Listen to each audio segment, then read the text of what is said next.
Hirap talaga ng buhay. Magkano po pasweldo nyo ngayon, ma'am? Ma'am, overtime to ha, linggo.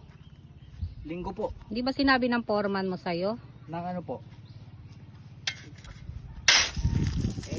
Pag linggo, thank you ang bayad. Ano po? Pag linggo, thank you ang bayad.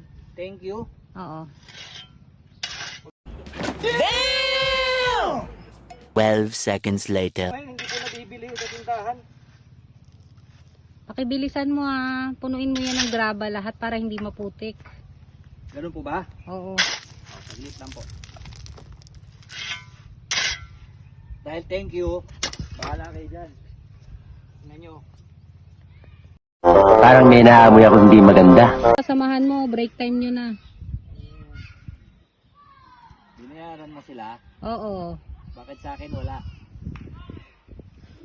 Thank you na lang sa'yo. Ma'am. Baka naman. Diba, sir?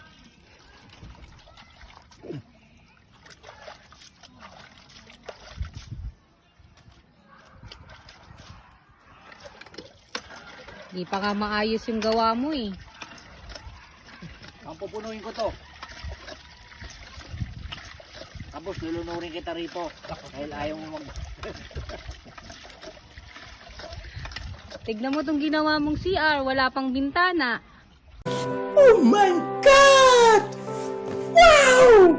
Wala ko kayo kasama sa budget eh. Ganun ba? Oo, ang usapan poste lang. Rough lang eh. Oo.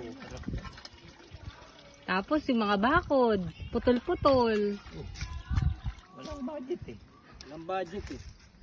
Hindi nga kayo makapagpasahod dahil linggo. Oo, Ikaw lang nakita kong construction worker, nakasombrero, nakasalamin, maayos ang damit. Yung mga kasamahan mo dun, andun no? Yan ang sikat ngayon, yan ang uso ngayon. Sila bayad, ako hindi eh. Kaya hanggang ganito lang ako. Ibig sabihin, pag malilim na, tigil na. 6.5 hours later.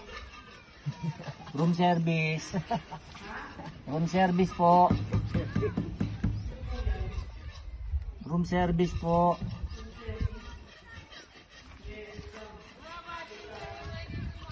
Ay, ma'am. Sir.